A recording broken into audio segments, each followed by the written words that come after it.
ਵਾਹਿਗੁਰੂ ਜੀ ਕਾ ਖਾਲਸਾ ਵਾਹਿਗੁਰੂ ਜੀ ਕੀ ਫਤਿਹ। MK ਗੁਰਬਾਣੀ ਵਿਚਾਰ channel ਵਿੱਚ ਆਪ ਜੀ ਦਾ ਸਵਾਗਤ ਹੈ। ਸਾਡੀ ਅੱਜ ਦੀ ਵੀਡੀਓ ਦਾ ਵਿਸ਼ਾ ਹੈ ਕਿ ਬਗਦਾਦ ਦੇ ਰਾਜੇ ਨੇ ਗੁਰੂ ਨਾਨਕ ਦੇਵ ਜੀ ਤੋਂ ਕੀ ਸਵਾਲ ਕੀਤੇ ਅਤੇ ਗੁਰੂ ਜੀ ਨੇ ਉਹਨਾਂ ਦਾ ਉੱਤਰ ਕੀ ਅਤੇ ਕਿਵੇਂ ਦਿੱਤਾ। ਜਦੋਂ ਗੁਰੂ ਨਾਨਕ ਦੇਵ ਜੀ ਬਗਦਾਦ ਪੁੱਜੇ ਤਾਂ ਸਤਨਾਮ ਦੀ ਬਾਂਗ ਉੱਥੇ ਦਿੱਤੀ।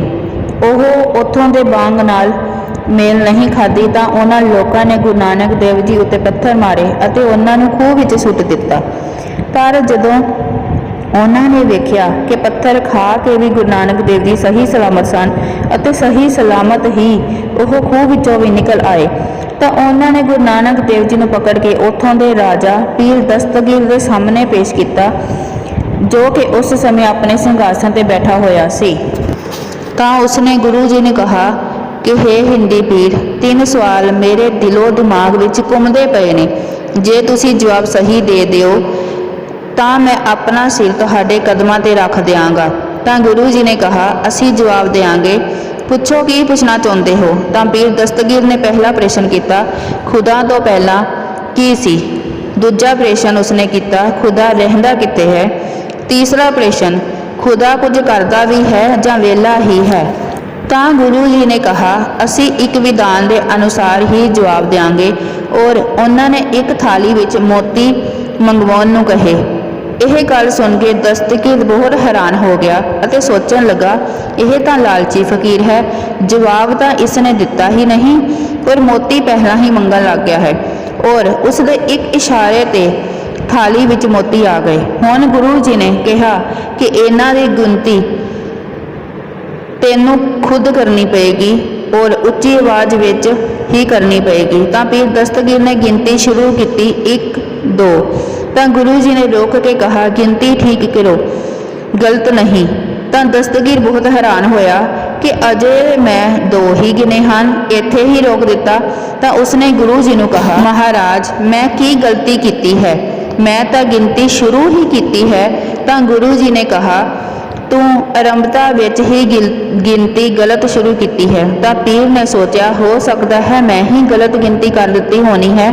ਔਰ ਉਸਨੇ ਗਿਣਤੀ ਫਿਰ ਸ਼ੁਰੂ ਕੀਤੀ, 1 2 3। ਤਾਂ ਗੁਰੂ ਜੀ ਨੇ ਫਿਰ ਰੋਕ ਕੇ ਕਿਹਾ, ਫਕੀਰਾ ਸਵਾਲ ਤਾਂ ਤੂੰ ਬੜੇ ਵੱਡੇ ਕਰਦਾ ਹੈ, ਪਰ ਮਾਮੂਲੀ ਜਿਹੀ ਗਿਣਤੀ ਵੀ ਤੈਨੂੰ ਨਹੀਂ ਕਰਨੀ ਆਉਂਦੀ। ਤਾਂ ਪੀਰ ਔਖਾ ਹੋਣ ਲੱਗਾ ਤੇ ਕਿਹਾ ਕਿ ਐਵੇਂ ਵਕਤ ਬਰਬਾਦ ਨਾ ਕਰੋ, ਮੈਂ ਗਿਣਤੀ ਠੀਕ ਕਰ ਰਹਾ ਹਾਂ।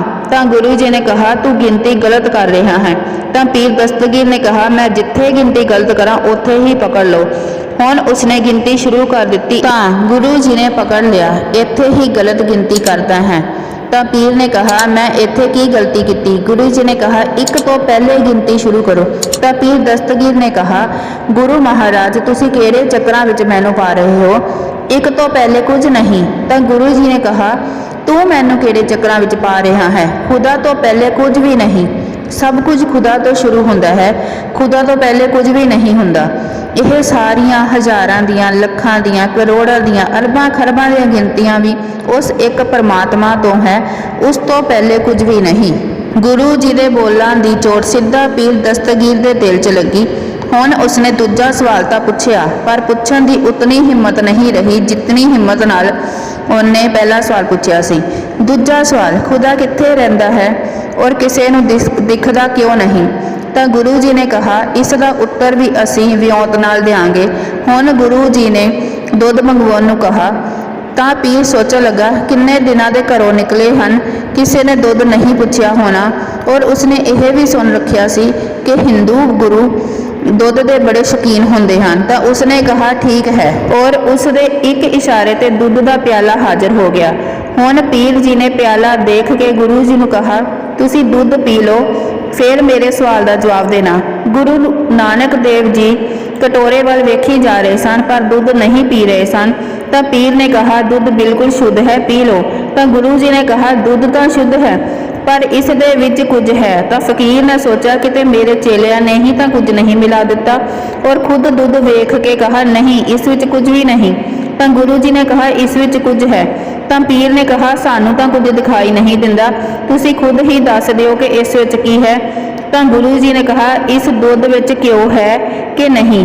ਪੀਰ ਨੇ ਕਹਾ ਹਾਂ ਮਹਾਰਾਜ ਘਿਓ ਤਾਂ ਹੈ, ਦਿਖਾਈ ਦਿੰਦਾ ਹੈ। ਨਹੀਂ ਮਹਾਰਾਜ ਦਿਖਾਈ ਤਾਂ ਨਹੀਂ ਦਿੰਦਾ। ਜਿਸ ਤਰ੍ਹਾਂ ਦੁੱਧ ਦੀ ਇੱਕ ਇੱਕ ਬੂੰਦ ਵਿੱਚ ਘਿਓ ਹੈ, ਦਿਖਾਈ ਨਹੀਂ ਦਿੰਦਾ, ਉਸੇ ਤਰ੍ਹਾਂ ਜਰੇ ਜਰੇ ਵਿੱਚ ਹੀ ਖੁਦਾ ਹੈ ਜੋ ਦਿਖਾਈ ਨਹੀਂ ਦਿੰਦਾ। ਜਿਵੇਂ ਦਿਖਾਈ ਨਾ ਦਿੰਦਿਆਂ ਹੋਇਆਂ ਤੈਨੂੰ ਭਰੋਸਾ ਹੈ ਕਿ ਦੁੱਧ ਦੀ ਇੱਕ ਇੱਕ ਬੂੰਦ ਵਿੱਚ ਘਿਓ ਹੈ, ਉਸੇ ਤਰ੍ਹਾਂ ਸੰਸਾਰ ਦੇ ਕਣ ਕਣ ਵਿੱਚ ਨਿਰੰਕਾਰ ਹੈ। ਤੂੰ ਭਰੋਸਾ ਤਾਂ ਕਰ, ਉਹ ਦਿਖਾਈ ਵੀ ਦੇਵੇਗਾ। ਹੁਣ ਪੀਰ ਦਸਤਗੀਰ ਦੀ ਪੂਰੀ ਤਸੱਲੀ ਹੋ ਗਈ ਕਿ ਇਹ ਤਾਂ ਬਹੁਤ ਪਹੁੰਚਿਆ ਹੋਇਆ ਸਾਧ ਹੈ। ਹੁਣ ਉਸਨੇ ਕਹਾ ਮੇਰੇ ਤੀਸਰੇ ਪ੍ਰਸ਼ਨ ਦਾ ਉੱਤਰ ਵੀ ਦੇ ਦਿਓ ਕਿ ਰੱਬ ਕੁਝ ਕਰਦਾ ਵੀ ਹੈ ਜਾਂ ਨਿਕੰਮਾ ਹੀ ਹੈ, ਕੁਝ ਵੀ ਨਹੀਂ ਕਰਦਾ। ਹੁਣ ਸਤਿਗੁਰੂ ਜੀ ਨੇ ਫੇਰ ਕਹਾ ਅਸੀਂ ਆਪਣੀ ਮਰਿਆਦਾ ਅਨੁਸਾਰ ਹੀ ਜਵਾਬ ਦਿਆਂਗੇ। ਉਸ ਵਾਸਤੇ ਤੈਨੂੰ ਆਪਣਾ ਸਿੰਘਾਸਨ ਛੱਡ ਕੇ ਮੇਰੇ ਕੋਲ ਥੱਲੇ ਆਉਣਾ ਪਵੇਗਾ ਔਰ ਅਸੀਂ ਤੇਰੇ ਸਿੰਘਾਸਨ ਤੇ ਬੈਠ ਕੇ ਹੀ ਇਸ ਦਾ ਜਵਾਬ ਦੇਵਾਂਗੇ। ਤਾਂ ਦਸਤਗੀਰ ਨੇ ਕਹਾ ਇਹ ਤਾਂ ਮਾਮੂਲੀ ਜਿਹੀ ਗੱਲ ਹੈ। ਔਰ ਉਹ ਨੀਚੇ ਜਿੱਥੇ ਗੁਰੂ ਜੀ ਖੜੇ ਸਨ ਆ ਕੇ ਖੜਾ ਹੋ ਗਿਆ ਔਰ ਗੁਰੂ ਜੀ ਉਸ ਦੇ ਸਿੰਘਾਸਨ ਤੇ ਜਾ ਕੇ ਚੌਂਕੜਾ ਮਾਰ ਕੇ ਬੈਠ ਗਏ ਔਰ ਅੱਖਾਂ ਮੀਟ ਲਈਆਂ। ਜਦ ਕਾਫੀ ਦੇਰ ਕੁਝ ਨਹੀਂ ਬੋਲੇ ਤਾਂ ਪੀਰ ਨੇ ਕਹਾ ਮਹਾਰਾਜ ਮੇਰਾ ਤੀਜਾ ਪ੍ਰਸ਼ਨ ਖੁਦਾ ਕਰਦਾ ਕੀ ਹੈ। ਤਾਂ ਗੁਰੂ ਜੀ ਮੁਸਕਰਾਏ ਤੇ ਕਹਿਣ ਲੱਗੇ ਤੈਨੂੰ ਹਲੇ ਵੀ ਸਮਝ ਨਹੀਂ ਆਇਆ ਕਿ ਖੁਦਾ ਇਹੀ ਕੁਝ ਕਰਦਾ ਹੈ ਕਿ ਜਿਹੜਾ ਸਿੰਘਾਸਨ ਤੇ ਬੈਠਾ ਹੁੰਦਾ ਹੈ ਉਸ ਨੂੰ ਥੱਲੇ ਲਾ ਦਿੰਦਾ ਹੈ ਔਰ ਜੋ ਥੱਲੇ ਖੜਾ ਹੋਵੇ ਉਸ ਨੂੰ ਸਿੰਘਾਸਨ ਤੇ ਬਿਠਾ ਦਿੰਦਾ ਹੈ।